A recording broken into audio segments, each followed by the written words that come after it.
అందరికీ నమస్కారం. కువైట్లో మార్చి 11వ తేదీ నుంచి పవిత్ర రంజాన్ మాసం ప్రారంభమవుతుంది. అలాగే కువైట్తో పాటు గల్ఫ్ దేశాల్లో కూడా మార్చి 11వ తేదీన పవిత్ర రంజాన్ మాసం ప్రారంభం. అలాగే గత సంవత్సరాల్లో కూడా మనం చూసుకుంటే రంజాన్ మాసం ప్రారంభం అయ్యేటప్పుడు కువైట్ ప్రభుత్వం కువైట్ ప్రజలకు ఆ యొక్క నెల జీతం ఏదైతే ఉందో ముందుగానే ఇచ్చేది.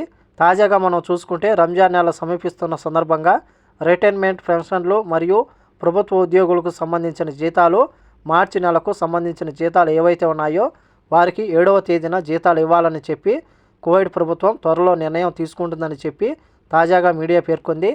11వ తేదీ నుంచి పవిత్ర రంజాన్ మాసం ప్రారంభం కానుంది కాబట్టి వాళ్ళ యొక్క ఖర్చులకు కానీ లేకపోతే పవిత్ర రంజాన్ మాసం అంతా వాళ్ళు ఇబ్బందులు పడకుండా ఉండేందుకు మనం చూసుకుంటే కువైట్ రాజు గారు మరియు కువైట్ క్యాబినెట్ ఈ నిర్ణయం తీసుకుందని, వారి యొక్క అకౌంట్లో జీతాలు పడతాయని చెప్పేసి ప్రస్తుతం వార్తలు వస్తూ ఉన్నాయి.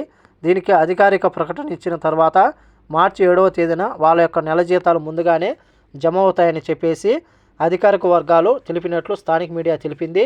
గత సంవత్సరం కూడా మనం చూసుకుంటే పవిత్ర రంజాన్ మాసం ముందుగానే జీతాలు మరియు పెన్షన్లు వాళ్ళకు ముందుగా వాళ్ళ యొక్క బ్యాంకు ఖాతాలోకి వెళ్ళాయి.